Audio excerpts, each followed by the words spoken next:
Battle Through the Heavens. By Heavenly Silkworm Potato. Kabanata 731. Ang paunang anyo ng isang paksa. Dahan-daang nilaibat ng mga mata ni Xiaoyan ang mga sangkap na panggamot na naitala sa loob ng scroll.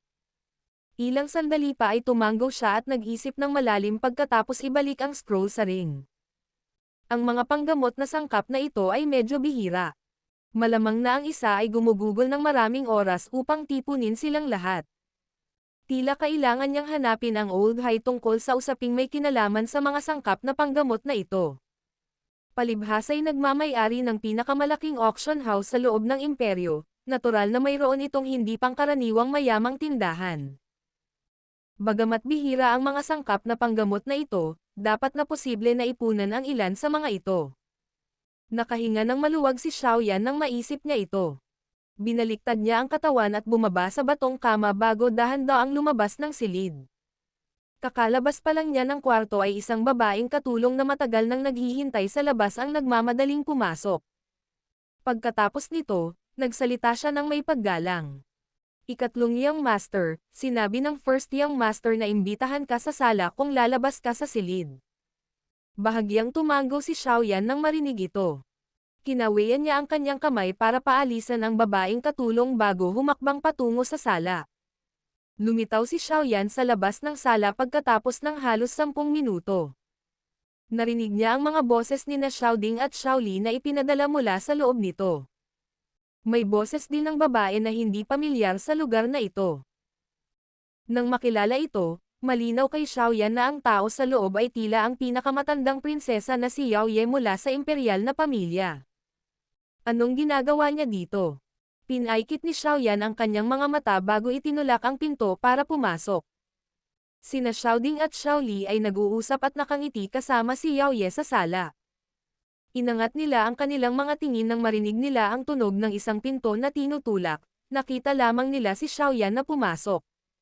Lalong lumapad ang ngiti sa kanilang mga mukha. Hihihi. Mr. Xiaoyan, talagang hindi madaling makita ka. Ilang beses nang pumunta si Yao Ye nitong ilang araw ngunit sa pagkakataong ito ay nakilala ka lang. Isang bahagyang ngiti ang lumitaw sa magandang mukha ni Yao Ye nang makitang pumasok si Xiaoyan. Tumayo siya at biniro ang una. Ngumiti si Xiaoyan. Nakipag-ugnayan ang kanyang mga mata kina Xiaoding at Xiaoli. Pagkatapos nito, humanap siya ng upuan sa tabi nilang dalawa at umupo bago nagsalita ng nakangiti. Maaari ko bang malaman ang dahilan kung bakit nandito si Prinsesa Yao Ye sa pagkakataong ito? Tinulungan ni Mr. Xiaoyan ang aming pamilya ng imperial na alisin ang isang salot. Kailangan pa ba namin ng anumang dahilan upang pumunta at bisitahin? Ang magagandang mata ni Yao Ye ay huminto kay Xiaoyan at tumawa sa medyo pinipigilang paraan. Ngumiti si Xiaoyan at umiling. Agad siyang napatigil sa pagsasalita. Kinuha niya ang tasa ng tsaa sa gilid niya at humigop bago bahagyang inangat ang kanyang tingin para titigan si Yao Ye. Hindi siya naniniwala na ang kabilang partido ay tunay na narito upang bisitahin dahil sa kanyang mga pinsala. Ang ngiti sa magandang mukha ni Yao Ye ay napanatili habang nakatitig sa kanya si Xiaoyan. Sa wakas, nakakalat na lamang niya ito nang walang magawa. Saglit siyang nag-isip bago nagsalita sa mabagal na paraan. Nabalitaan ko na si Mr. Xiaoyan ay nagpaplanong magtatag ng isang paksayon sa loob ng Jiama Empire. Ang aking Xiao clan ay may napakaraming kaaway. Natural lang na ang isa ay dapat magkaroon ng sapat na lakas kung gusto kong protektahan ang mga miyembro ng clan. Hindi itinago ni Xiaoyan ang bagay na ito habang mahinang sumagot. Ang mga mata ni Yao Ye ay matamang pinag-aralan si Xiaoyan. Pagkaraan ng ilang sandali, mahina niyang sinabi. Hindi takutol ang aming imperial na pamilya na magtatag ng paksayon si Mr. Xiaoyan. Maaari pa nga kaming magbigay ng tulong sa iyo. Gayunpaman, umaasa akong hindi na mauulit ang usapin ng Misty Cloud Sect. Pinaikit ni Xiaoyan ang kanyang mga mata nang marinig ang kataim-taiman sa mga salita ni Yao Ye. Dahil nilinaw na ng kabilang partido ang kanyang mga salita, hindi na rin niya kailangan na iwasan ang bagay na iyon. Agad siyang nagsalita sa malalim na boses. Prinsesa Yao Ye, makatitiyak ka. Si Xiaoyan ay hindi si Yunshan. Hanggat ang imperial na pamilya ay hindi lihim na nakikialam sa aking angkan ng Xiao, tatandaan ni Xiao Yan ang pabor ng imperial na pamilya. Si Yao Ye ay tahimik na nakahinga ng maluwag sa loob ng kanyang puso nang tumingin siya sa seryosong mukha ni Xiao Yan. Ngumiti siya at sinabing, si Yao Ye ay natural na naniniwala sa karakter ni Mr. Xiao Yan.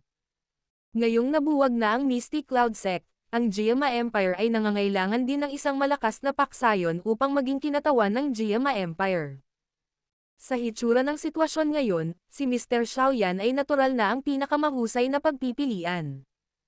Ngumiti si Xiao Yan at sinabing, natural na para sa pinakamahusay na ang pamilya ng imperial ay hindi tumututol. Lahat tayo ay minsang nakipag-away ng magkasama sa isa't isa. Ako rin, ay hindi nais na gawing lubhang matigas ang ating relasyon dahil sa ilang mga isyo. Iyon ay hindi mabuti para sa sinuman. Tungkol sa usapin tungkol sa pagtatatag ng isang paksayon, kakausapin ko ito ng detalyado kay Prinsesa Yao Ye kung may anumang balita sa hinaharap. Tumanggo si Yao Ye at sinabing, kung ganoon, tahimik akong maghihintay ng positibong balita. Tumayo si Yao Ye pagkatapos niyang magsalita.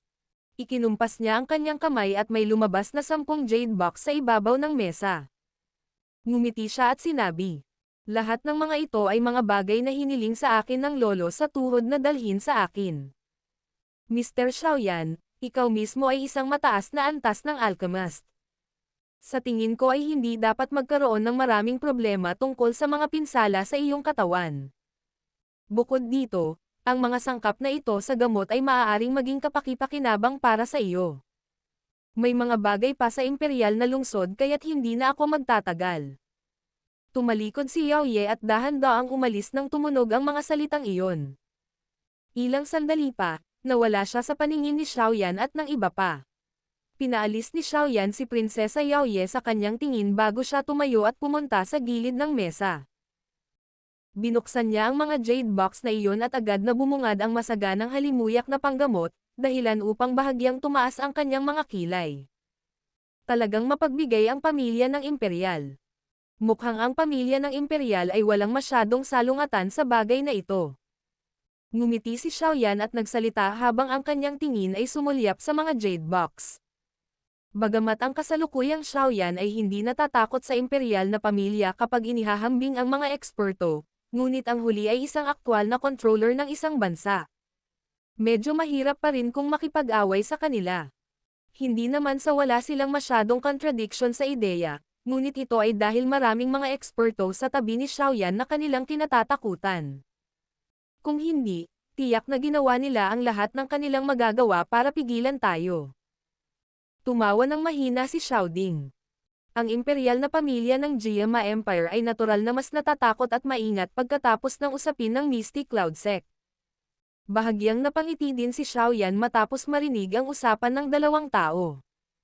Sinabi niya, mabuti kung wala silang ibang iniisip anuman ang nangyari. Sa ganitong paraan, maiiwasan natin ang maraming gulo habang nagtatatag ng paksayon. Bahagyang tumango si Xiao Ding.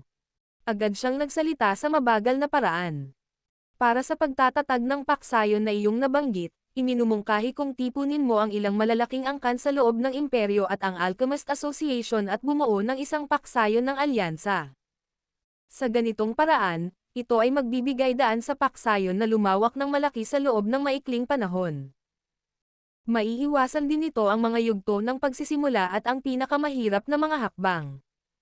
Bukod dito, ngayong mayroon na tayong suporta ng imperial na pamilya, makakatanggap tayo ng ilang bagong dugo na may mahusay na talento sa pagsasanay mula sa Jiama Empire sa hinaharap. Ito ay isang malaking kalamangan sa amin sa mahabang panahon. Siyempre, hindi maaaring magkukulang ang Chi methods at Dao techniques kung gusto ng isang tao na magayos ng mga eksperto na kabilang sa alyansa. Maaari nating subukang tingnan kung makukuha natin ang ilang malalaking paksayon upang ibigay ang mga ito ng sama-sama. Ipaubaya mo na lang sa akin ang mga bagay tulad ng Chi methods at Dao techniques. Kuya, magagawa mo lang ang gusto mo patungkol sa pagtatatag ng paksayon. Hindi ako dalubhasa sa mga bagay na ito. Ngumiti si Xiao Yan. Matapos makuha ang mga kayamanan ni Han Fang at Yao Lao ng sunod-sunod, tila walang problema para sa kanya na magbigay ng ilang chi methods at Dao techniques. Walang magawang umiling si Xiaoding nang marinig niya ang mga salita ni Xiaoyan. Sinabi niya, "Ikaw na maliit na tao. Talagang iniisip mo na maging isang taong namamahala na walang ginagawa ngayon.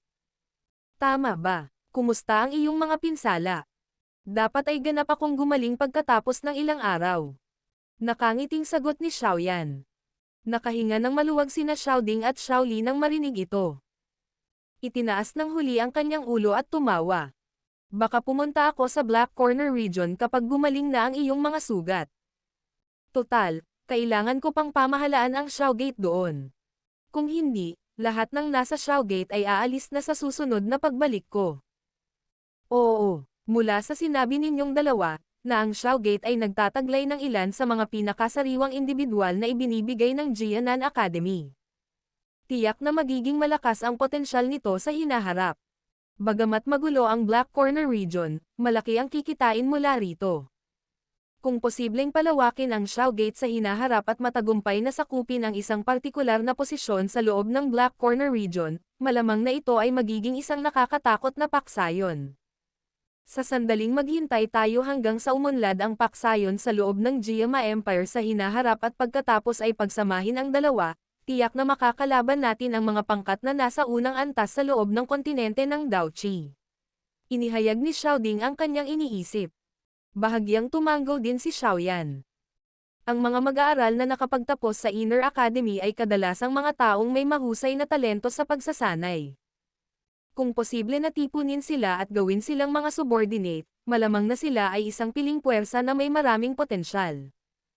Hindi siya kailanman nag-alinlangan sa potensyal ng Xiaogate. Isang babaeng katulong ang nagmamadaling pumasok habang nag-uusap si Xiaoyan at ang kanyang dalawang kapatid. Magalang siyang nagsalita mula sa pintuan. "Young Master Xiaoyan." Nasa pangunahing pasukan si Young Miss Nolan at nagsasabing may importante siyang sasabihin at kailangan niyang makilala ka. Nagulat si Xiaoyan nang marinig niya ito. Si Young Miss Nolan ay natural na Nolan Yanran. Bakit niya siya hinanap? Imbitahan mo siya.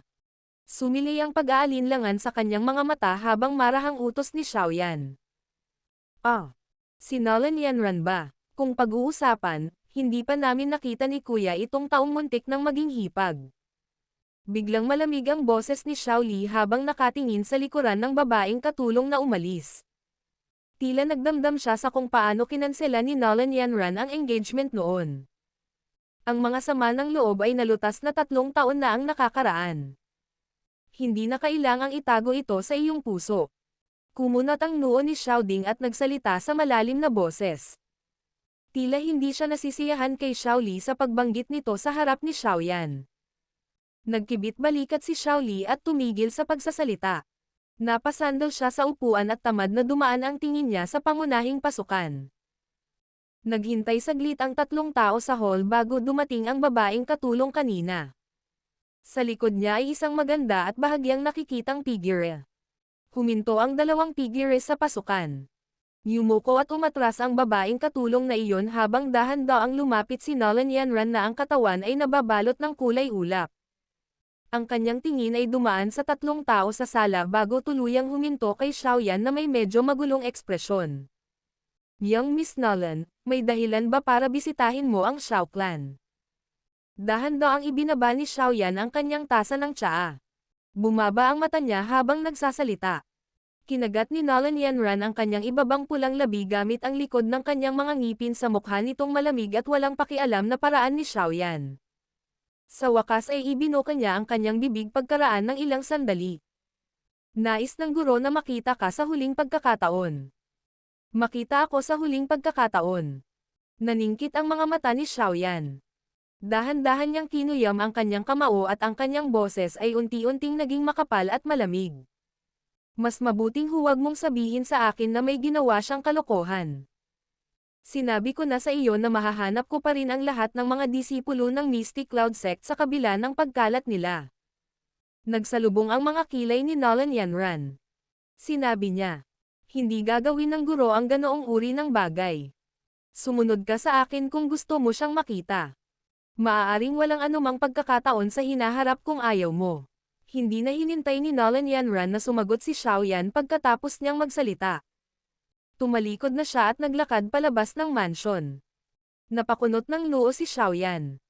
Ilang sandali pa, tumayo siya at ibinato ang tingin kay Xiaoli sa gilid. Hinagis niya ang kanyang kamay at inihagis ang isang balumbon sa huli. Ikalawang kapatid, subukan mong tipunin ang lahat ng mga sangkap na panggamot na ito. Malaki ang pakinabang ko sa kanila.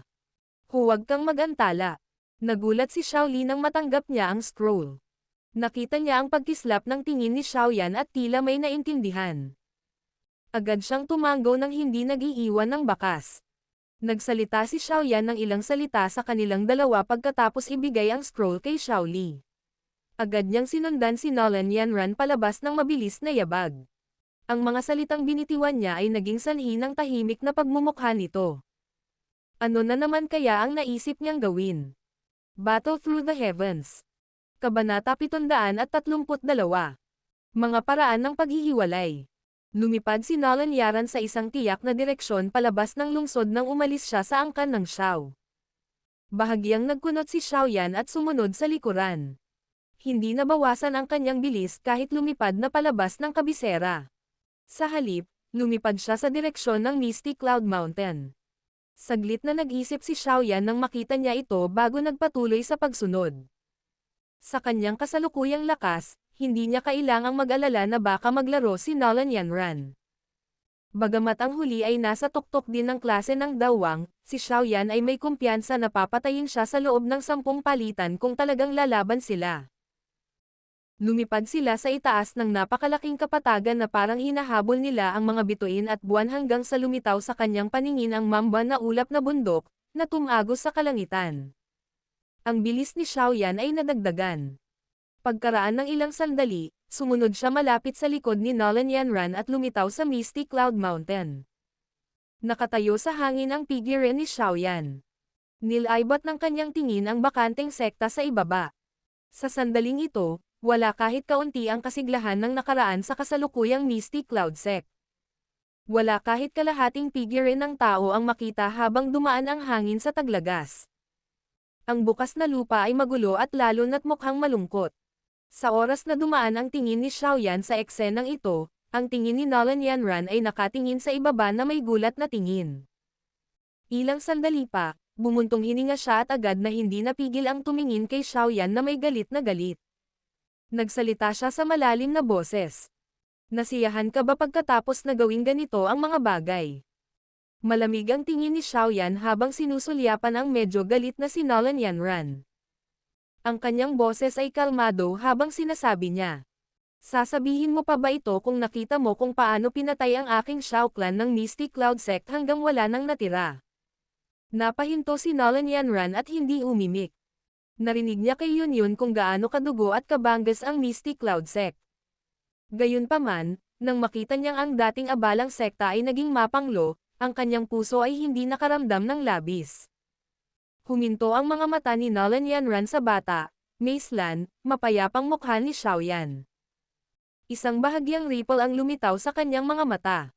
Tila naging mas matured at mas malamig siya kumpara noong nakaraang 3 taon. Malamang na marami siyang naranasan sa loob ng 3 taon na ito. Medyo nawala sa isip si Nolan Yanran habang nakatingin sa nakaitim na binata sa kanyang harapan. Bigla niyang naalala ang bagay na nagpabago sa relasyon nilang dalawa ilang taon na ang nakalilipas. Noong araw na iyon, umasa siya sa lakas ng Misty Cloud Sect para walang awa na Yurakan ang kanyang natitirang pride dahil nawala na ang kanyang Daochi. Malinaw pa rin niyang naaalaala ang kanyang galit at ang masasamang salita, malamig, at walang muwang na mga salita na sinabi niya noon. Gayunpaman, ang mga walang muwang na salita noon ay kasalukuyang ganap na natanto. Isang pait ang tila lumabas sa sulok ng bibig ni Nolan Yanran habang nag-iisip hanggang sa puntong ito. Kinutya niya ang sarili. Sa totoo lang, medyo nagsisisi ako sa bagay na iyon noon. Kung hindi ako pupunta sa Xiao Clan sa aking pagkukusa, malamang na ang Xiao Clan at ang Misty Cloud Sect ay magiging maayos. Sa kasamaang palad, walang gamot para sa panghihinayang sa mundong ito. Nakahinga si Xiaoyan ng malalim na hangin. Agad niyang ikinaway ang kanyang kamay na may bahagyang pagkabalisa at sinabing, dalhin mo ako upang makita si Yun. Ang mga bagay na iyon ay napag-usapan na. Walang paraan upang baguhin ito anuman ang mangyari. Kaya, hindi na kailangang banggitin ang mga ito. Ang pait sa sulok ng bibig ni Nolan Yanran ay naging mas matindi nang makita ang ganitong paraan ni Xiaoyan. Marahang kinagat ng likod ng kanyang mga ngipin ang kanyang ibabang pulang labi. Ito ay maaaring ituring na isang mapait na prutas na kanyang itinanam. Isang pait nga ang bumalot sa kanyang puso ngayong nakita niya ito. Hindi ko iniisip na makalimutan mo ang tungkol sa mga bagay na iyon noon. Ang gusto ko lang sabihin na ako, si Nolan Yanran, ay nagkaroon nga ng isang daga. Dahil sa kasalukuyang sitwasyon, masasabi kong hinanap ko ang sarili kong kapitan. Tinuya ni Nolan Yanran ang sarili bago agad tumalikod at mabilis na lumipad papunta sa likod ng bundok. Sundan mo ako. Isang kislap ang kumislap sa mga mata ni Xiaoyan habang nakatingin sa magandang figure sa kanyang harapan. Pagkaraan ng ilang sandali, ikinumpas niya ang mga pakpak ng apoy sa kanyang likod at mabilis na sumunod. Sinundan ni Xiaoyan si Nolan Yanran sa likod ng bundok at dumaan sa ilang masukal na kagubatan sa daan. Sa wakas, huminto sila sa isang matarik na bangin sa bundok. Nasa tuktok ng bangin ang guro. Maaari kang pumunta mag-isa. Pagkatapos ng araw na ito, aalis kami ng guro sa Jiama Empire. Baka bihira na kaming bumalik sa hinaharap. Itinuro ni Nolan Yanran ang tuktok ng bangin at nagsalita sa mahinang boses habang ang kanyang katawan ay huminto sa harap ng bangin. Aalis. Nagulat si Xiaoyan nang marinig niya ito. Agad siyang nagtanong sa malalim na boses. Saan kayo pupunta? Hindi pa rin namin alam. Napakalaki ng kontinente ng Daochi at matagal ko nang naisip ang lumabas para maranasan ito. Sa pagkakataong ito, sasamahan ko ang guro at aalis. Baka hindi na tayo magkakaroon ng pagkakataong magkita sa hinaharap. Medyo malungkot na buntong hininga ang pinakawalan ni Nolan Yanran. Agad siyang tumalikod at naglakad pababa ng bangin. Bahagyang naging solemn na ang mukha ni Xiaoyan habang pinagmamasdan ang likod ni Nolan Yanran. Kinagat niya ang kanyang mga ngipin at mabilis na sumugod sa bangin ng bundok. Ilang sandali pa, lumitaw siya sa bangin. Napatingin ang kanyang mga mata sa gilid ng matarik na talampas ng bundok. May isang babaeng nakaputing damit na eleganteng nakatayo sa lugar na iyon. Siya ay may makinis na itim na buhok na bumagsak sa kanyang balikat. Naanod ito kasabay ng pag-ihip ng hangin, tila pino at tahimik. Nakarating ka na, wika ng ginang sa mahinang boses. Bigla siyang nagpakawala ng malalim na buntong hininga matapos marinig ang bahagyang yabag na iyon. Balak mong lisanin ang Jiama Empire. Medyo pangit ang ekspresyon ni Xiaoyan habang dahan-dahan siyang naglakad pasulong at nagtatanong sa malalim na boses. Dahan-daang lumingon ang ginang at ipinakita ang magandang mukha. Siya ay natural na yun. Sa sandaling ito, ang kanyang mga magagandang mata ay sumulyap kay Xiaoyan habang sinasabi niya. Ang Mystic Cloud Sect ay tumigil na sa pag-iral. Wala nang punto sa aking natitira. Nakulong ako sa loob ng Jiama Empire na ito sa loob ng maraming taon at hindi makaalis. Maraming eksperto sa kontinente ng Daochi na may panganib na hindi maihahambing. Bilang isang ginang, ang paglabas upang maranasan ay walang pinagkaiba sa paghingi ng paghihirap. Ang Jiama Empire na ito ay maaaring hindi kasing interesante ng mundo sa labas ngunit mapoprotektahan ka nito. Kinagat ni Xiaoyan ang kanyang mga ngipin at nagsalita. Tinitigan niya si Yun. Nakasuot siya ng dismayadong tingin sa pagitan ng kanyang mga kilay. Agad na nagpakita ng ngiti si Yun nang marinig ang mga salita ni Xiaoyan. Bagamat panandalian ang kanyang ngiti, naging sanhi ito ng pagkasilaw ng isa. Kahit ano pa ang sabihin ng isang tao, mayroon akong lakas ng isang tao sa tuktok ng klase ng Daohuang.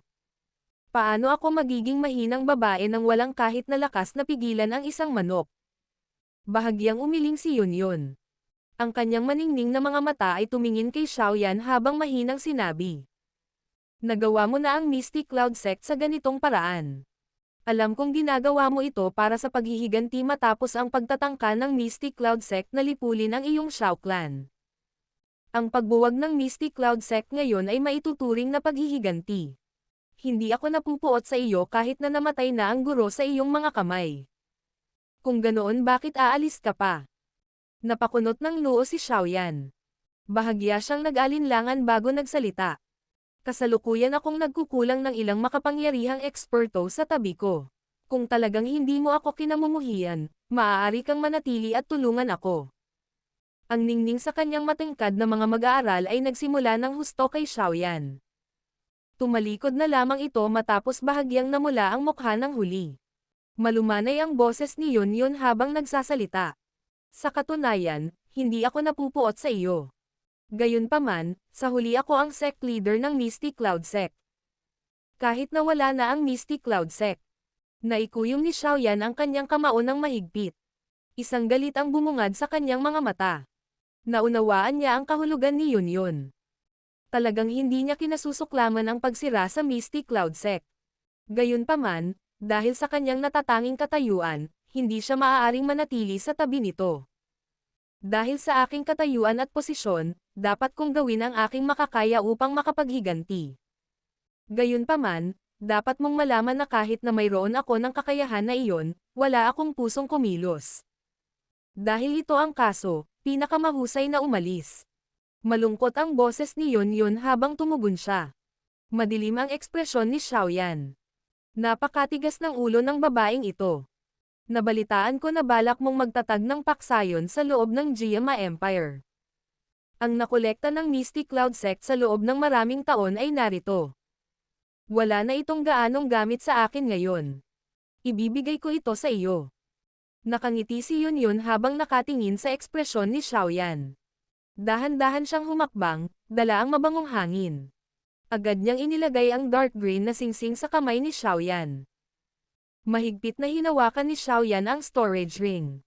Matiim na tumitig ang kanyang tingin sa babaeng ito na nag-iwan sa kanya ng malalim na alaala noong unang pagkakataon na umalis siya para magsanay. Nagtanong siya sa malalim na boses.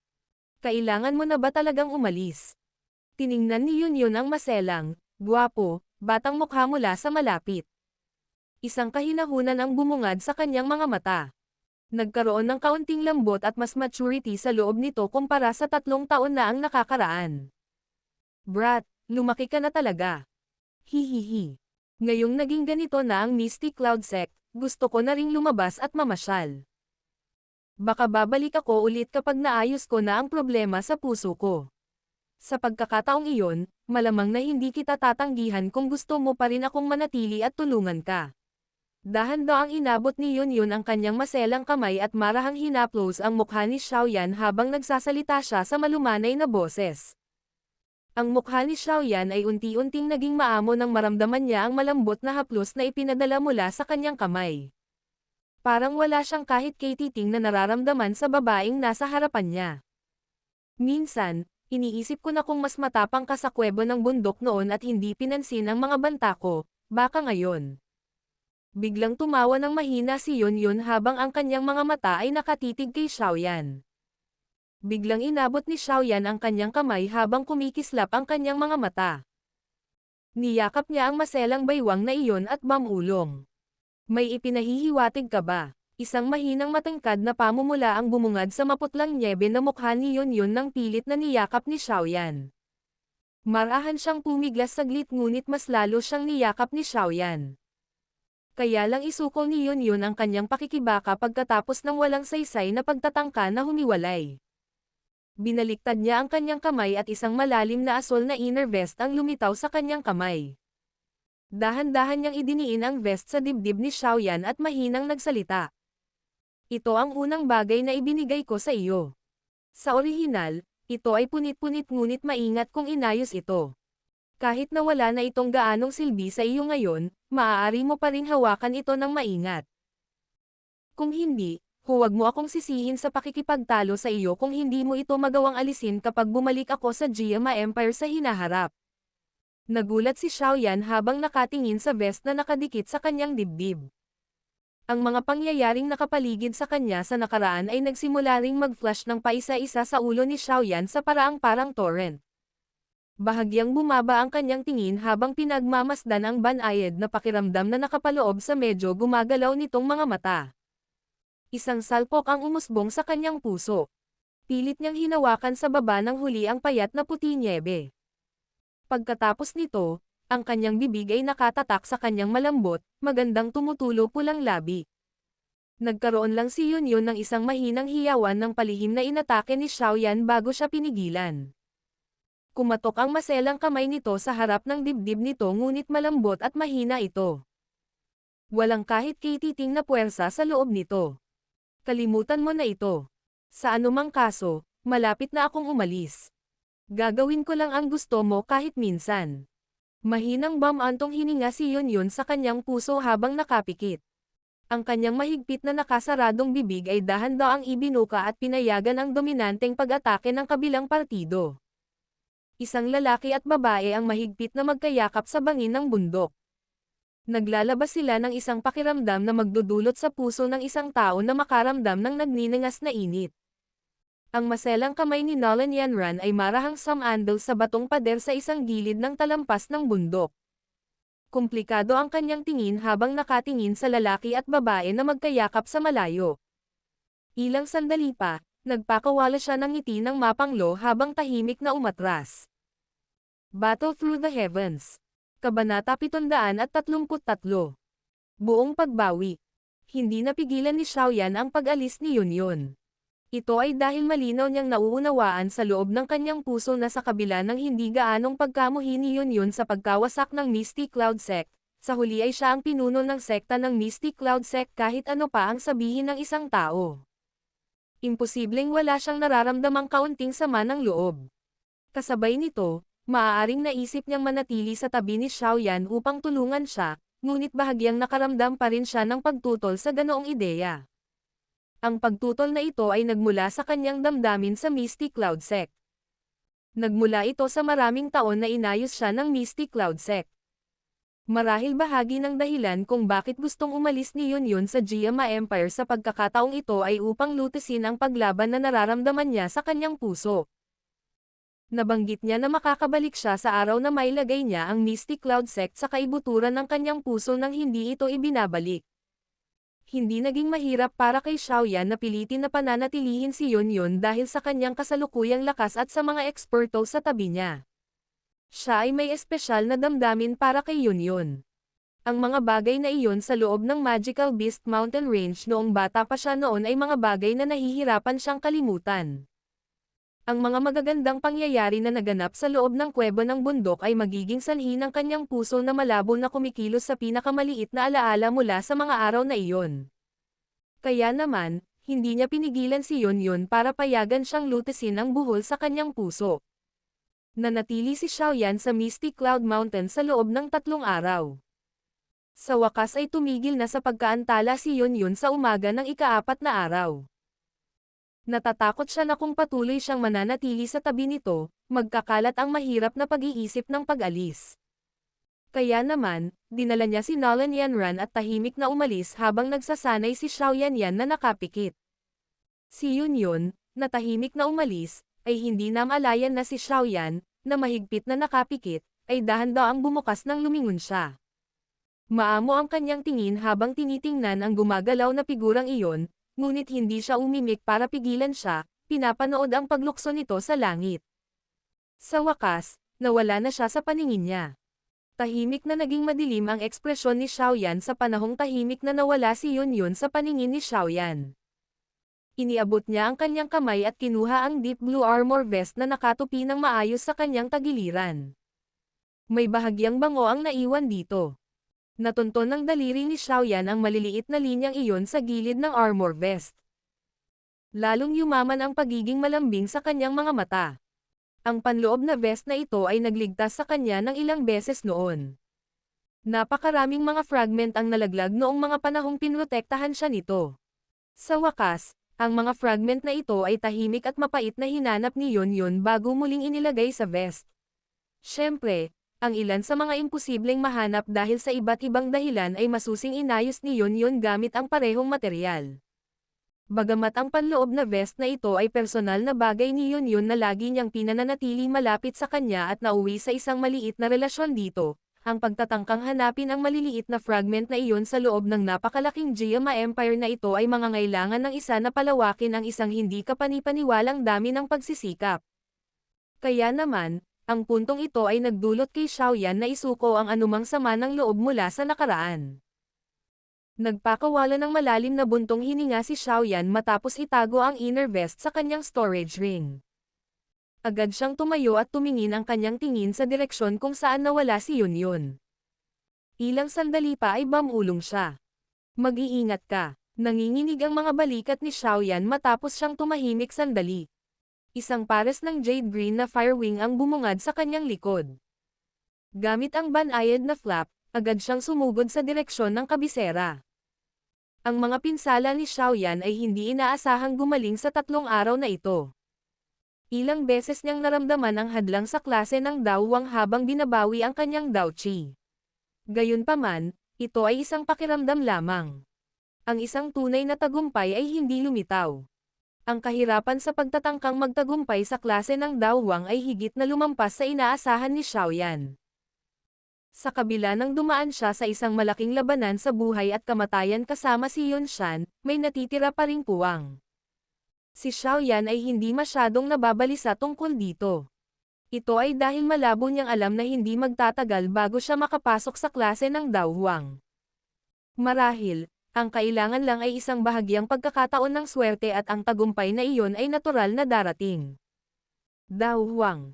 Ang figure ni Xiaoyan ay lumipad sa hangin na parang kidlat, na naiwan lamang sa likod ng isang malabong itim na figure. Pinaikit niya ang kanyang mga mata at humigpit ang mga kamao sa ilalim ng kanyang manggas. Dahil sa kanyang kasalukuyang lakas sa pakikipaglaban, lahat ng Dao techniques maliban sa 3 kulay na Fire Lotus na ginamit niya ng buong lakas, ay nagawang makipaglaban sa isang tao sa tuktok ng klase ng Daohuang na may mataas na pagkakataong manalo. Kung gagamitin niya ang 3 kulay na Fire Lotus, tiyak na makakapatay siya ng isang eksperto sa tuktok ng klase ng Daohuang. Bukod dito, kahit na ang mga piling tao na Daozang na mas mababa sa 3-star ay makakatanggap din ng malubhang pinsala. Kung ang isa sa kanila ay makaranas ng isang malas na sandali, siya ay haantong tulad ni Yun Shan, na ang Daoqi sa kanyang katawan ay naging tamad mula sa pagsabog, at mahaharap sa mga kasunod na nakamamatay na suntok. Gayunpaman, ang mga pagkakataon ng huli na manalo ay hindi itinuturing na napakalamang. Kung hindi dahil sa ilang swerte sa araw na iyon, tiyak na imposibleng mapatay niya si Yun Shan. Bukod dito, ang pagpatay na ito ay wala sa ilalim ng paunang kondisyon ng kanyang pakikipaglaban hanggang sa siya ay malubhang nasugatan. May isang lasa ng panganib ng buhay ng isang tao upang pumunta lahat sa panahon ng naturang labanan. Pagkatapos ng lahat, kahit anong sabihin ng isa, ang aktwal na lakas ni Xiaoyan ay nasa tuktok lamang ng klase ng Daohuang. Masyadong malayo ang antas na ito mula sa isang piling Daozang. Kung si Xiaoyan ay hindi nagtataglay ng 2 malakas na Dao techniques, magiging imposible para sa kanya na magtiis ng 20 palitan sa kamay ng isang Daozang. Gayunpaman, kung matagumpay na magtagumpay si Xiaoyan sa Daohuang class, malamang na mahirap para kay Xiaoyan na humanap ng kalaban na makakapantay sa kanya sa Daohuang class sa pamamagitan ng pag-asa sa misteryosong Flame Mantra at sa kanyang malakas na Dao techniques. Kahit na matugunan niya ang isang elite na Daozang, makakaasa pa rin siya sa kanyang nakapatong na mga pakpak at nakakatakot na bilis upang makakuha ng kakayahang tumakas. Kung siya ay maglakas loob na gamitin ang 3 kulay na Fire Lotus at ipagsapalaran ang kanyang buhay, maaaring mapatay niya ang taong iyon hanggat sila ay 3 o 4 na bituin na si Daozang o mas mababang ranggo. Siyempre, ang ganitong uri ng pagkakataon ay sinamahan ng napakaraming panganib. Pagkatapos ng lahat, malamang na si Xiaoyan ang makakatagpo ng kanyang sariling pagkamatay kung hindi niya mapatay ang kanyang kalaban. Ang isang protector na iyon ng Hall of Souls ay nagtataglay na ng lakas ng isang Daozang. Hindi ko alam kung gaano karaming mga eksperto ang nananatili sa organisasyong iyon.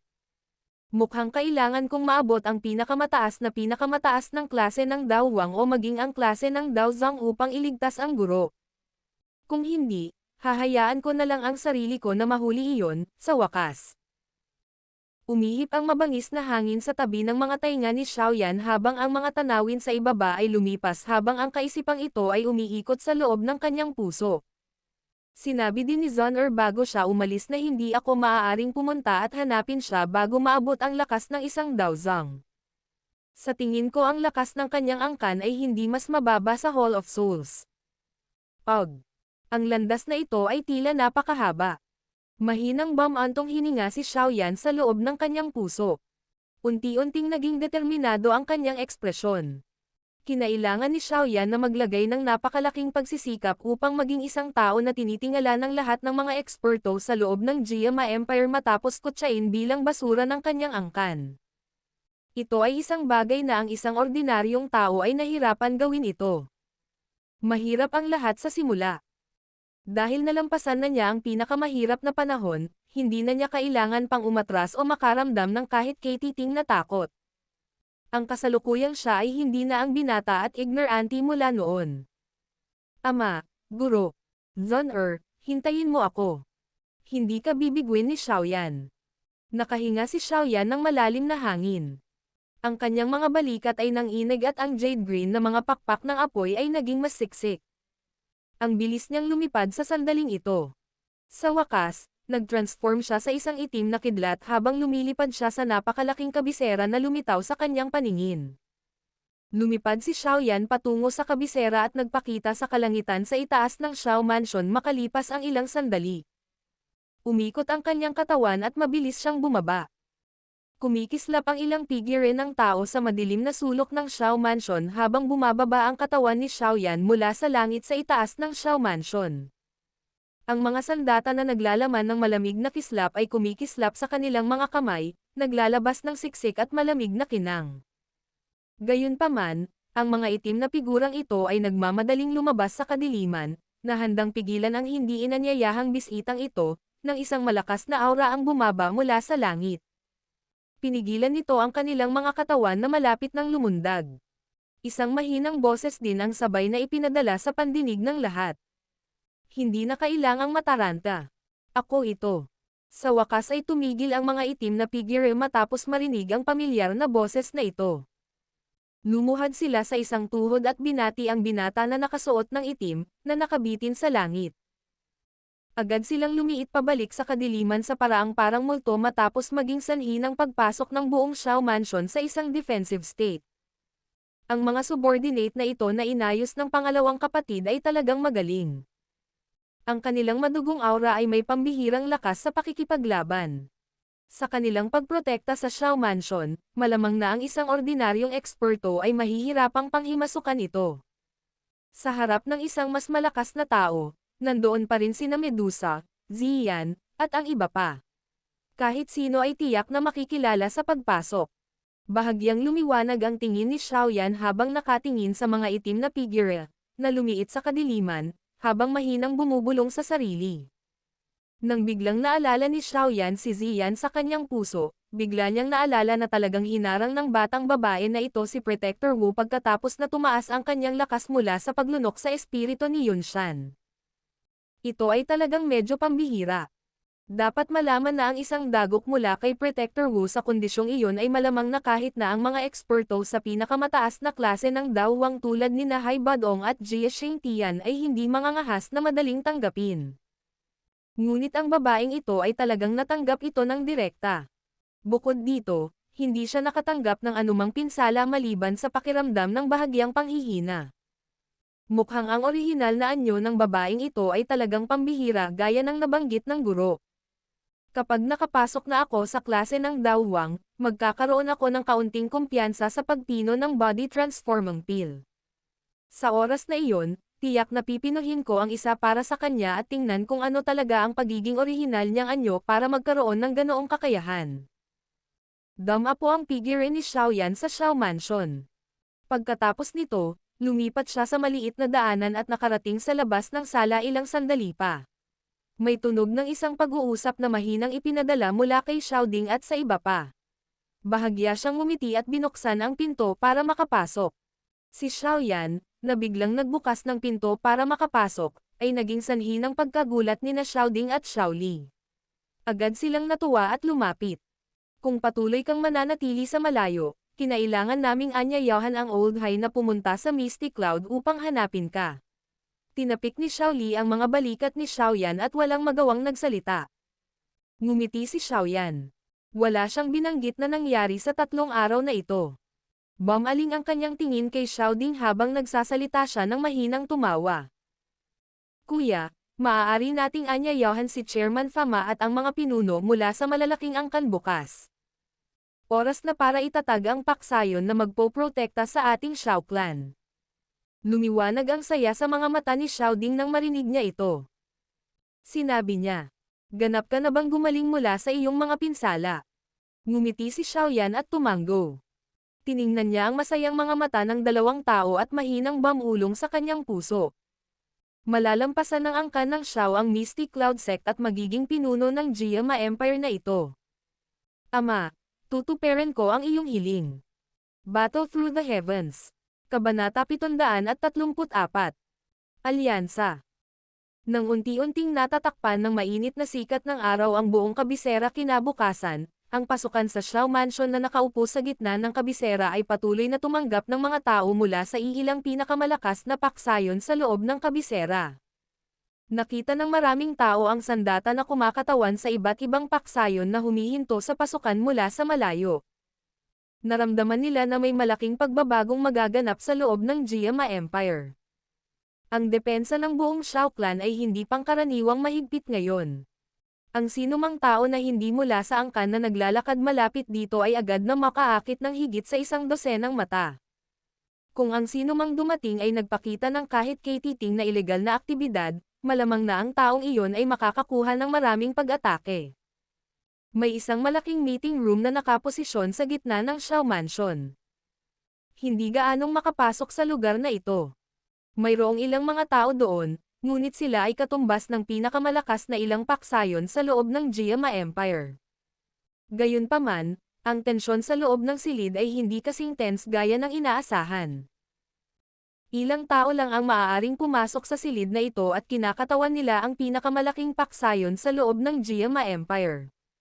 Isang binata na nakasuot ng itim na damit ang nakaupo sa upuan ng pinuno sa loob ng bulwagan. Paminsan-minsan ay nakikipagkwentuhan at tumatawa siya kasama si Hai Badong sa kanyang tabi. Isang malamig na magandang mukha na Medusa at Ziyan, na paulit-ulit na tumitingin sa paligid, ay nakaupo sa kanyang kaliwa. Paminsan-minsan, ang ilan sa mga titig sa bulwagan ay bahagyang tumatama sa duo na ito, isang malaki at isang maliit. Puno ng takot ang kanilang mga titig. Dumating na ang lahat pagkatapos makachat ni Xiaoyan si Hai Badong ng ilang sandali.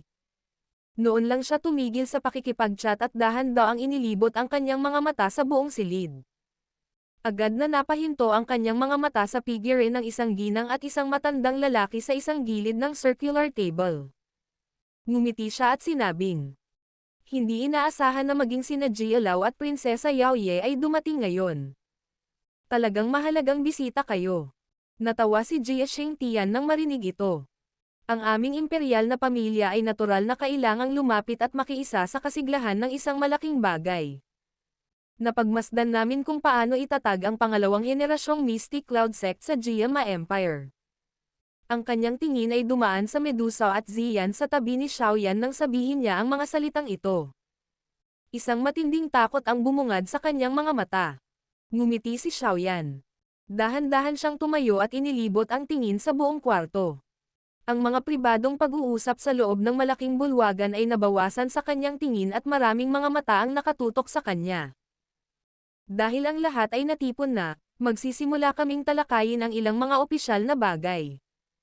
Nagmamadaling itinoon ng lahat ang kanilang atensyon nang marinig ang mga salitang ito. Marahang huminga ng hangin si Xiaoyan. Hindi siya nagsalita ng anumang bagay na walang kaparerikan at nagsimula sa pangunahing paksa na may malalim na boses. Ang Misty Cloud Sect ay nawala na mula sa Jiama Empire. Ang ligaw na ambisyon ni Yunshan ay nawasak din kasama nito. Gayunpaman, dapat ding malaman ng lahat na ang posisyon ng ating Jiama Empire ay hindi masyadong mataas sa hilagang kanlurang rehiyon ng kontinente. Bagamat naalis na natin ang malaking banta ng Misty Cloud Sect, ang posisyon ng ating Jiama Empire ay seryosong bababa dahil dito. Bilang mga mamamayan ng Jiama Empire, sa tingin ko ay walang gustong panoorin ang ganitong eksena, tama ba? Bahagyang tumango ang lahat nang marinig ito. Gayunpaman, ang kanilang mga tingin ay nakatutok pa rin kay Xiaoyan. Ang ganitong uri ng sitwasyon ay nanatiling pare-parehong ganito mula noong nakalipas na panahon. Ang Jiama Empire ay walang mataas na posisyon sa loob ng hilagang kanlurang rehiyon. Nagresulta pa ito sa mga taong nagmula sa Jiama Empire na tumanggap ng hindi pantay na pagtrato sa labas. Ito ay dahil dito na ang negosyo ng ilang malalaking angkan ay sa huli ay limitado sa imperyo at hindi pinakawalan. Ito ay dahil kailangan nilang panatilihin ang kanilang lakas upang protektahan ang kanilang sarili sa loob ng imperyo. Sa sandaling nakuha nila ang gayong kakayahan upang magarantya ang kanilang reputasyon sa labas ng imperyo. Ang ilang mga imperyo sa paligid nila sa labas ng Jiama Empire ay tumangging mangabala sa kanila. Sa tingin ko, dapat malaman ng lahat ang ilan sa aking mga plano. Ang imperyo na nagtataglay ng ilang malalakas na paksayon sa loob nito ay magtataas din ng posisyon ng bansa. Gayunpaman, ngayong nawala na ang Misty Cloud Sect, ako, si Xiaoyan, ay nais na magtatag ng mas malakas na paksayon.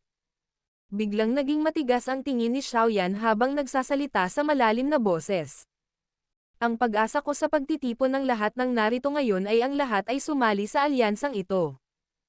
Ang iyong posisyon at ang iyong mga benepisyo sa hinaharap ay tiyak na malayo sa kung ano ang maihahambing mo ngayon. Bahagyang natahimik ang bulwagan nang tumunog ang boses ni Xiaoyan. Ilang sandali pa bago umubo ng mahina si Mo Chen at nanguna sa pagsasalita. Mukhang sinusubukan ni Mr. Xiaoyan na tipunin ang ilan nating malalaking angkan upang bumuo ng isang paksayon. Maliban sa Haibadong at Yafei, bahagyang tumango ang iba pang mga angkan pagkatapos tumunog ang boses ni Mo Chen. Kahit na malayo at malaki ang pag-asa ni Xiaoyan, ang kahulugan ng kanyang mga salita ay tila nagnanais na makuha ang ilang malalaking angkan sa ilalim niya. Ang puntong ito ay tila hindi masyadong naiiba sa Misty Cloud Sect noon. Hihihi. Hayaan mong sabihin ko ang mga salitang ito. Ang ibig sabihin ng ikatlong kapatid na lalaki ay anyayahan ang lahat na sumali at bumuo ng isang alyansa. Ang alyansang ito ay magpoprotekta sa lahat ng lakas ng mga miyembro nito. Gaya nga ng kasabihan, maluwalhati magkasama at kahabag-habag na magkasama. Sa pagsasalita ng walang seremonya, ang tatlong malalaking angkan sa loob ng imperyo ay maaaring magkaroon ng kaunting lakas sa loob ng Jiama Empire. Gayunpaman, sa hilagang kanlurang rehiyon, hindi sila nagtataglay ng kwalipikasyon na magsabi ng isang salita sa hilagang kanlurang rehiyon. Ang iyong tatlong malalaking angkan ay tiyak na magiging mas malakas kaysa anumang oras pagkatapos ng naturang pagsasanib. Lahat kayo ay makakakuha din ng maraming bagay mula dito. Bahagyang ngumiti si Xiaoding habang ibinuka niya ang kanyang bibig upang marahan na magsalita. Bahagyang uminit ang ekspresyon ng bawat isa nang marinig ang mga salita ni Xiaoding, agad silang tumango. Kung ito ay totoo, hindi sila mawawalan ng anumang magagandang bagay sa pamamagitan ng pagpasok sa tinatawag na alyansa. Walang masama mula dito. Sina Xiaoyan at Xiaoding ay nagpalitan ng tingin sa isa't isa. Tumawa ng mahina ang huli at sinabing, kapag naitatag na ang alyansa, gagawa tayo ng isang bulwagan na dalubhasa sa mga eksperto sa pag-aayos para sa alyansa. Makakatulong ito sa pagbibigay sa alyansa ng walang katapusang daloy ng bagong dugo. Lahat kayo, bilang mga miyembro ng alyansa, ay maaaring magrekomenda na ipadala ang iyong natitirang nakababatang henerasyon dito. Makakatanggap sila ng pinaka-perpektong pagsasanay at pag-aayos doon. Ang Chi methods at Dao techniques na naruroon ay isang bagay na hindi maibibigay ng iyong mga angkan. Ang kanilang mga tagumpay sa hinaharap ay tiyak na lalampas sa iyong mga naunang inaasahan. Nagliwanag ang mga mata ni Mo Chen, Nalanjia, at ng iba pa nang marinig ito. Ang kapakanan ito ay isang bagay na makaakit sa kanila. Hihihi. Pwede ko bang malaman kung ano ang dapat nating isuko kung sasali tayo? Ngumiti si Nalanjia at magalang na nagtanong. Ang sinumang sumali sa alyansa ay hindi maaaring mag-alala sa sarili lamang sa hinaharap. Sa halip, dapat nitong tingnan ang alyansa bilang isang pamilya at protektahan ang lahat ng interes nito. Mahinang nagsalita si Xiaoding. Ang mga salita na sinabi niya ay simpleng bigkasan ngunit ang isang tao ay kailangang sumuko ng maraming upang mangako sa gayong mga salita. Bahagyang nagulat si Nolan Jia at ang iba pa nang marinig ang mga salitang ito na casual na binanggit ni Xiaoding. Bakas sa mukha nila ang pag-aalinlangan. Natural na nakakarinig sila ng ilang kahulugan sa likod nila. Kung sila ay sasali sa alyansa, ang istruktura ng kanilang angkan ay hindi na umiiral. Dapat nilang ituring ang alyansa bilang isang angkan sa hinaharap at mag-ambag ng lahat ng kanilang makakaya dito. Lahat, ang alyansa ay hindi pag-aari ng kahit na sinong individual. Ito ay magkakaroon ng Elders Council na siyang pinakamataas na gumagawa ng desisyon. Kahit na ang Alliance Head ay maaari lamang silang sundin. Ngayon na tayo ay nagsisimula pa lamang na itatag ito, ang bawat clan ay bibigyan ng pwesto sa Elders Council para sa pagiging mga miyembro ng pagtatatag. Gayunpaman, ito ay tiyak na hindi magiging ganoon kadali sa hinaharap. Nakangiti si Xiaoding habang nagpapaliwanag. Ang pag-aalinlangan sa mga mukha ni Nolan Jia at ng iba ay hamina lamang matapos marinig ang mga salitang ito. Nahirapan pa rin silang gumawa ng agarang desisyon. Kung tutuusin, ang kailangan nilang mag-ambag ay ang buong clan. Hihihi. Ang aking primer clan ay walang anumang pagtutol. Hayaan akong maging unang elder sa tinatawag na Elder Council na ito. Tumawa si Haibadong sa malinaw na boses habang ang lahat ng nasa bulwagan ay nag-aalangan. Napaawang ang lahat ng marinig ito. Ang primer clan ay karaniwang nasa parehong bangka ni Xiaoyan. Matatalo ka ba sa pagsali sa alyansa? Isang malamig at walang pakialam na tingin ang biglang dumampi habang ang lahat ay nag-aalangan. Si Nolan Jia at ang iba pa ay tila nakadama ng kakapalan sa mga tingin. Bahagyang nanlamig ang kanilang mga puso nang itinaas nila ang kanilang mga ulo, tanging si Medusa sa tabi ni Xiaoyan ay nakatitig sa kanila. Bahagyang gamulong ang kanilang mga lalamunan. Bahagyang namutla ang mga mukha ni Nolan Jia at ng iba pa. Sa sandaling ito lamang nila napagtanto ang isang bagay. Dahil sa kasalukuyang lakas ni Xiaoyan, sapat na para sa kanya na pilitin silang mapasali sa alyansa. Gayunpaman, hindi pinili ng huli na gawin ito. Sa halip, sinubukan niyang hikayatin sila sa pamamagitan ng magagandang salita at akitin sila sa pamamagitan ng mga panghihikayat. Ito marahil ang pinakamalaking pagkakaiba sa pagitan niya at ni Yunshan. Gayunpaman, gaano man kalaki ang agwat, silang dalawa ay may pagkakatulad. Iyon ay pareho silang nagtataglay ng isang makapangyarihang paksayon na madaling sirain ang ilang malalaking angkan. Palagi silang may inisyatiba sa ganitong uri ng talakayan. Tahimik na bamantong hininga si Mo Chen at tumawa ng mapait. Inangat niya ang kanyang ulo at sinabing, dahil pumayag si Old Hai, ang aming muklan ay sumasang-ayon din na sumali sa alyansa. Sana, si Mr. Xiaoyan ay tretuhin ng mabuti ang aming muklan sa hinaharap. Isang pamilya na tayo ngayong sumali ka na sa alyansa. Kung sino man ang manggahas na hawakan ang muklan ay kailangang humingi ng permiso mula sa akin, si Xiaoyan. Nagsalita si Xiaoyan sa malalim na boses. Isang mapait na ngiti din ang pinakawalan ni Nolan Jia nang makitang sumali na ang dalawa sa tatlong malalaking angkan. Kung hindi siya pumayag sa ganoong sandali, malamang na hindi maganda ang kanilang pagtatapos sa hinaharap. Sa una, si Xiaoyan ay walang gaanong magandang impresyon sa kanya. Kung ipagpapatuloy nila ang pananakit sa kanya, malamang na. Dahil iyon ang kaso, ang aming Nolan clan ay papayag din na sumali. Tahimik ding nakahinga ng maluwag si Xiaoyan matapos makitang sumang-ayon ang tatlong malalaking angkan. Hindi rin niya nais na gumamit ng dahas maliban kung ito ay talagang kinakailangan. Napalayo ang tingin ni Xiaoyan kay Nolan Jia at sa iba pa bago lumingon sa likod ng meeting room patungo kay Fama, na piniling manahimik. Tumawa siya ng mahina at nagtanong, Chairman Fama, pwede ko bang malaman ang iyong opinyon?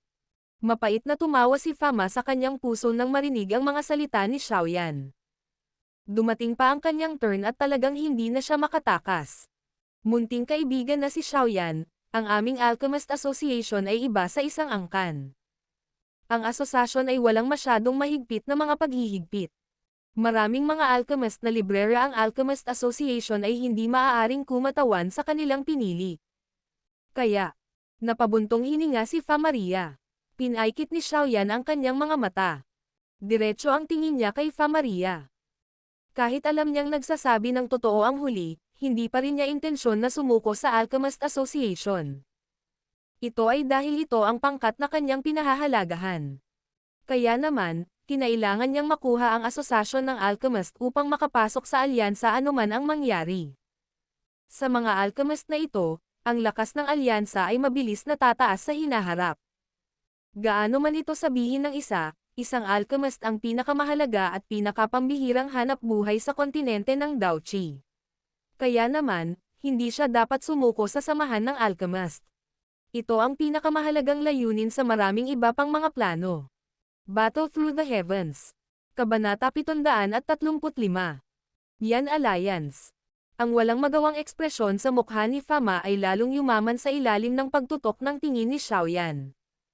Gayunpaman, hindi niya ibinuka ang kanyang bibig.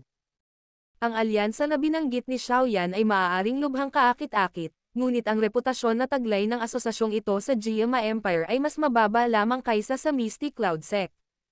Bukod dito, kahit ang Mystic Cloud Sect ay natatakot sa kanila mula sa isang tiyak na punto ng view dahil sa pagkakaroon nila ng maraming alchemist. Pagkatapos ng lahat, sila ay lubos na malinaw sa kakayahang mang-alap ng mga eksperto na taglay ng mga alchemist. Bilang pinuno ng Alchemist Association, ang reputasyon ni Fama sa loob ng Jiama Empire ay isang bagay na kahit si Pilking Guhi ay hindi mapapantayan. Pagkatapos ng napakaraming taon ng networking, nagkaroon siya ng relasyon sa napakaraming eksperto. Kaya naman, maliban na lang kung may benepisyo na magdudulot sa kanya na magpasakop, malamang na mahirap para sa kanya na tumanggo bilang pagsang-ayon kung may gustong sumali siya sa alyansa na itinatag ni Xiaoyan. Ang kapaligiran sa loob ng bulwagan ay agad na naging mas tensyonado habang si Xiaoyan ay nakatitig kay Fama habang ang huli ay nanatiling tahimik. Walang ekspresyon ang lahat. Gayunpaman, isang pag-iisip ang mabilis na nagtagal sa kanilang mga puso. Sa hitsura ng matandang ito na si Fama, tila ayaw niyang makuha ang Alchemist Association na sumanib sa alyansa. Gayunpaman, dahil sa karakter ni Xiaoyan, malamang na hindi niya hahayaang manatiling independyente ang paksayon na ito na may pambihirang kakayahan na mang-alap ng mga eksperto. Mukhang hindi maiiwasan ang gulo ngayon. Si Jie Xingtian at Yao Ye ay nanatiling tahimik sa simula. Malamig ang kanilang mga mata habang pinagmamasdan ang pag-unlad ng sitwasyon. May layuning tanggihan ang alok na nakatago sa mga salita ni Fama, kaya hindi nagsalita si Jie Xingtian. Ang hitsura ng isang alyansa na may malaking lakas sa loob ng kanilang imperyo ay maaaring magpapahintulot sa kanilang katayuan na tumaas ng husto sa hilagang kanlurang rehiyon, ngunit sila ay nag-aalala na kung ang paksayon ay maging masyadong malakas, ang mga bagay na lihim na pumapasok sa awtoridad ng imperial na pamilya ay mangyayari. Kaya naman, maaaring hindi nila sinalungat si Xiaoyan noong gusto niyang magtatag ng paksayon, ngunit hindi nila nilayon na suportahan ang pagbuo nito. Ang lahat ay depende sa kakayahan ni Xiaoyan. Chairman Fa Maria, kapag ang asosasyon ng alchemist ay sumali sa alyansa, susuportahan ng alyansa ang lahat ng mga gastos ng mga alchemist sa asosasyon. Malaki ang pakinabang nito sa kanila kapag itinaas nila ang kanilang alchemist tier. Hindi rin kailangang labis na mag-alala na ang karamihan sa mga alchemist sa loob ng asosasyon ay mga malayang individual. Hanggat sumasang-ayon si Chairman Fama, naniniwala si Xiaoyan na ang iyong kasunduan ay magbibigay daan sa karamihan sa kanila na maging komportable sa pagsali sa alyansa. Sa wakas ay ibinuka ni Xiaoyan ang kanyang bibig at binasag ang tensyonadong kapaligiran makalipas ang ilang sandali. Namilog ang mga mata ni Fa Maria. Gayunpaman, muli siyang umiling na may mapait na ngiti makalipas ang ilang sandali. Antong hininga siya. Hindi ako makakagawa ng ganoong desisyon. Kailangan kong bumalik at makipag-usap sa ilang elder bago gawin ang aking desisyon. Chairman Fama, maaari ko bang malaman kung ilang Tier 5 Alchemist ang kasalukuyang taglay ng Alchemist Association? Napangiti ng mahina si Xiaoyan bago biglang nagtanong. Nagulat si Fama nang marinig niya ito. Agad siyang sumagot na medyo hindi sigurado. walang higit sa 5. Gayunpaman, ang matandang ito ay nasa tuktok na ng ika-5 baitang sa loob ng maraming taon. Kamakailan lamang, may pakiramdam ako na maaari kong maabot ang ika-6 na baitang sa lalong madaling panahon. Napangiti na lamang si Xiaoyan nang makita niya ang bahagyang pagkislot sa mga tingin ni Fama nang magsalita ang huli. Marahan niyang sinabi. Talaga bang may kumpiyansa si Chairman Fama na maabot ang ika-6 na baitang? Ang pagtaas ng antas ng alchemist ay hindi pangkaraniwang mahirap. Ito ay dahil ang pinakamahalagang bagay para sa gayong pagtaas ng antas ay ang espiritual na lakas ng isang tao ay dapat na maging mas malakas. Gayunpaman, ang pagtaas ng espiritual na lakas ay napakahirap. Sa normal na pagsasalita, lalakas lamang ito kapag may tumaas sa kanilang Dao Chi class. Kasalukuyang medyo matanda si Fa Maria. Ang kanyang lakas ay umabot din sa klase ng Dao Huang. Gayunpaman, medyo mahirap na itaas muli ang kanyang espiritual na lakas. Pagkatapos ng lahat, hindi lahat ay katulad ni Xiaoyan na hindi lamang ipinanganak na may makapangyarihang espiritual na lakas ngunit nagtataglay din ng Flame Mantra at Heavenly Flames, na mga kakaibang bagay na nagpalakas sa pagsasanay ng spiritual strength. Ang ngiti sa mukha ni Fama ay tahimik na binawi nang marinig ang mga salita ni Xiaoyan. Sumimangot siya pero ayaw magsalita. Natural na alam niya ang sitwasyon ng sarili niyang katawan. Hanggat handa si Chairman Fama na sumali sa alyansa, manganga ko si Xiaoyan dito na hahayaan ko ang Alchemist Association na magkaroon ng 10 Tier 5 Alchemist sa loob ng 10 taon. Bukod dito, pupunta ka rin sa ika-6 na baitang sa panahong ito. Napangiti si Xiaoyan nang makita ang ugali ni Fa Maria. Dahan-dahan niyang ibinato ang isang malakas na bomba patungo sa huli. Maraming tunog mula sa paglanghap ng malamig na hangin ang inaasahang tumunog ng umalangaw-ngaw ang mga salita ni Xiaoyan. Maging si Hai Badong ay nakatingin din sa nakangiting si Xiaoyan na may gulat na mukha. Alam ni Hai Badong at ng iba pa ang kahirapan para sa isang alchemist na taasan ang kanyang antas.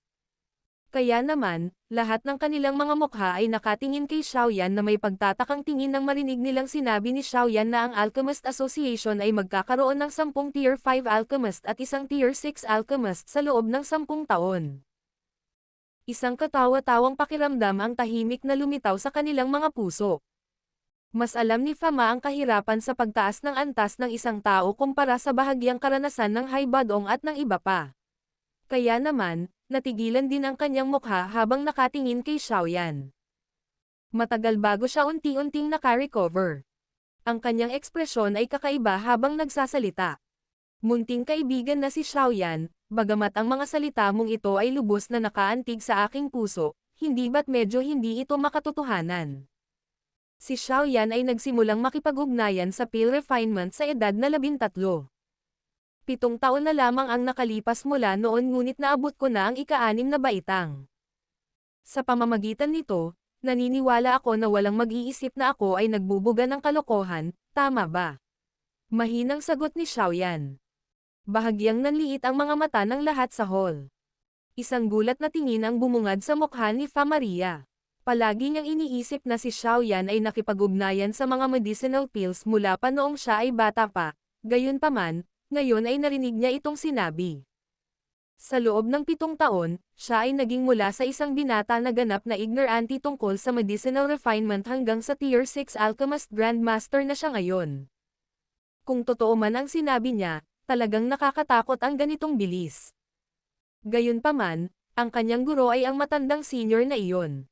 Dahil sa kanyang kakayahan, nasa loob din ng katwiran na kaya niyang magturo ng napakahusay na disipulo. Marahil ay talagang magagawa ni Xiaoyan ang kanyang sinabi. Unti-unting nawala ang gulat sa mga mata ni Fa Maria. Bigla niyang naalala ang matandang iyon na nagbigay ng mga payo sa kanya noong nagkataon silang nagkita noon. Ang taong iyon ay guro rin ni Xiaoyan, si Yao Lao. Bahagyang nag-isip ang puso niya bago siya tahimik na nagsalita sa sarili. Isang maapoy na init ang hindi sinasadyang lumabas sa mga mata ni Fama nang maisip niya ito. Ang pinakadakilang hiling ng kanyang buhay ay payagan ang kanyang sarili na maglakbay ng higit pa sa landas ng alchemist. Gayunpaman, dahil sa kanyang kakayahan at edad, napakahirap na para sa kanya na umasenso. Kung totoo ang sinabi ni Xiaoyan, na maaaring payagan siya ni Xiaoyan na makapasok sa isang Tier 6 na alchemist, hindi imposible para sa Alchemist Association na sumanib sa alyansa. Ang pag-iisip ay nananatili sa puso ni Fa Maria. Pagkaraan ng ilang sandali, huminga siya ng mahabang hininga at tumingin kay Xiaoyan habang nagsasalita siya sa malalim na boses. Kung talagang payagan ng maliit na kaibigang si Xiaoyan ang ating Alchemist Association na magkaroon ng 10 Tier 5 Alchemist, papayag ang matandang ito na pagsamahin ang Alchemist Association sa iyong alyansa. Bahagyang ngumiti si Xiaoyan at tumango nang marinig niya ito. Siya ay sumusunod sa tabi ni Yao Lao sa loob ng maraming taon. Tinuruan din siya ng napakahusay na karanasan ng alchemist ng huli. Dahil dito, nagkaroon ng kumpiyansa si Xiaoyan na makakapag-ayos siya ng ilang mga alchemist na may natatanging medicinal refining skills sa loob ng 10 taon. Bagamat nahirapan si Fama na makapasok sa Tier 6, hindi naman siya ganap na walang paraan upang gawin ito. Hihihi. Binabati kita munting kaibigan na si Xiaoyan. Sa pagsasama ng Alchemist Association sa alyansa, malamang na mahirap sukatin ang potensyal ng alyansa. Nakangiti si Jie Xingtian habang nagsasalita. Gayunpaman, tahimik siyang bumantong hininga sa kanyang puso. Hindi niya alam ang katayuan na taglay ng Alchemist Association sa loob ng Jiama Empire. Noong nakaraan, sinubukan ng pamilya ng imperial ang lahat ng makakaya na mag-isip ng mga paraan para matali sila. Gayunpaman, ang palalong mga taong ito sa huli ay tumangging makinig. Talagang hindi inaasahan na nakuha ni Xiaoyan ang napakalaking bargain ngayon. Bahagyang ngumiti din si Xiaoyan. Sinulyapan ng kanyang tingin ang bahagyang inggit na lumabas sa mga mata ni Mo Chen at ng iba pa. Sa isang mahinang ngiti, sinabi niya. Hanggat ang tatlong malalaking angkan ay ginagawa ang kanilang makakaya para sa alyansa sa hinaharap, ako, si Xiaoyan, ay mangangako rin sa inyong lahat na ang inyong angkan ay magkakaroon ng 3 o higit pang mga elite na dawang pagkatapos ng 10 taon. Sa tingin ko ito ay magiging mas madali kumpara sa pag-aayos ng 10 Tier 5 Alchemist. Nagulat si Mo Chen, Nolan Jia, at ang iba pa nang marinig nila ito. Ang kanilang mga mukha ay puno ng ligalig habang nagmamadali silang bumangon, pinagsalikop ang kanilang mga kamay, at nagpasalamat kay Xiaoyan. Ngumisi si Xiaoyan at iwinagayway ang kanyang kamay. Sinabi niya, dahil lahat ay sumali sa alyansa, natural tayong lahat ay bahagi ng isang pamilya. Ang lakas ng alyansa ay magiging mas malakas kung marami tayong eksperto. Ito ay isang bagay na dapat kong gawin. Kinilig din sina Jie Xingtian at Yao Ye sa pangakong ibinigay ni Xiaoyan. Mag-aayos ng elite na dawang sa loob ng 10 taon. Siguradong mangungutya sila kung ang mga salitang ito ay lumabas sa bibig ng ibang tao. Gayunpaman, sa harap ng binatang ito na tumalo sa isang piling daozang sa edad na 20 pa lang, ang pagdududa sa kanilang mga puso ay napigilan hanggang sa pinakamababang antas. Sa walang katapusang trump card ng huli, tila may ganoong kakayahan talaga siya. Bahagyang nainggit ang puso ng 2 tao nang maisip nila ito. Ang kanilang imperial na pamilya ay nagayos ng mga tao sa loob ng maraming taon ngunit mayroon lamang silang isang maliit na bilang ng mga ekspertong dawang. Maliban sa Serency Scaly Beast, ang buong imperial na pamilya ay mayroon lamang Jie Xingtian bilang isang piling dawang. Ito rin ang lugar kung saan higit na nag-aalala si Jie Xingtian. Dapat ba siyang mamatay sa kasawiang palad sa hinaharap? Ang pamilya ng imperial na nawalan ng proteksyon ay hindi ba mababawasan ng husto ang kanilang lakas ng pagpigil? Nagpalitan ng tingin sina Jie Xingtian at Yao Ye habang tahimik silang bumantong hininga sa loob ng kanilang puso. Bahagyang kumunat ang kanilang mga kilay habang mahinang bumantong hininga. Pagkatapos mag-isip sandali, si Jie Xingtian ay mukhang nakagawa ng isang mahusay na desisyon habang siya ay tumayo, humarap kay Xiaoyan at nagsalita na nakakuyom ang kanyang mga kamay. Hihihi. Munting kaibigan na si Xiaoyan. Maaari ko bang malaman kung papayagan mo ang ating imperial na pamilya na magkaroon ng 2 piling dawang sa loob ng 10 taon kung kami ay sasali sa alyansang ito? Lahat ng tao sa bulwagan ay nagulat sa bigla ang mga salitang ito na nagmula kay Jie Xingtian. Naisip din ba ng pamilya ng imperial na sumali sa alyansang ito? Si Yao Ye ay katulad din na natigilan sa mga salita ni Jie Xingtian, ngunit agad siyang naunawaan. Alam niya na ang pangunahing dahilan kung bakit ang imperial na pamilya ay maaaring tumayo sa Jiama Empire ay higit sa lahat ay dahil sa pagpigil sa kanyang lolo sa tuhod. Gayunpaman, ang pamilya ng imperial ay hindi nakapag-ayos ng isang elite na si Dao Huang na may sapat na lakas upang palitan siya gaano man kalaki ang kanilang pagsisikap.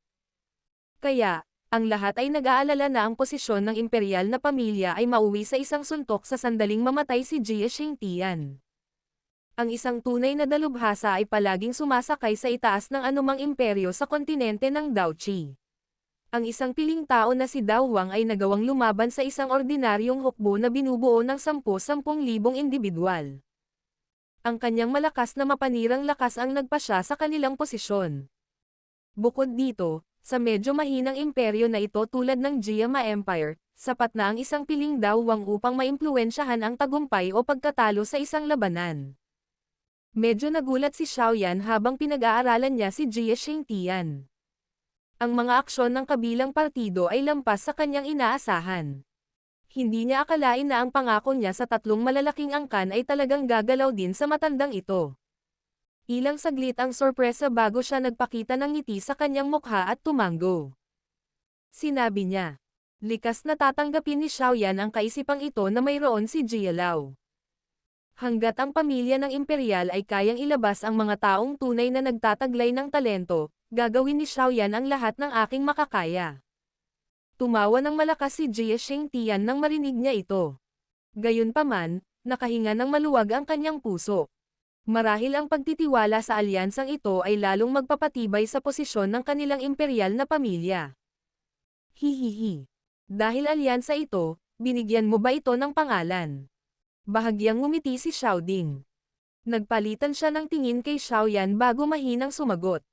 Mayroon lamang 2 salita sa pangalan ng alyansa. Tinatawag namin ito. Yan Alliance.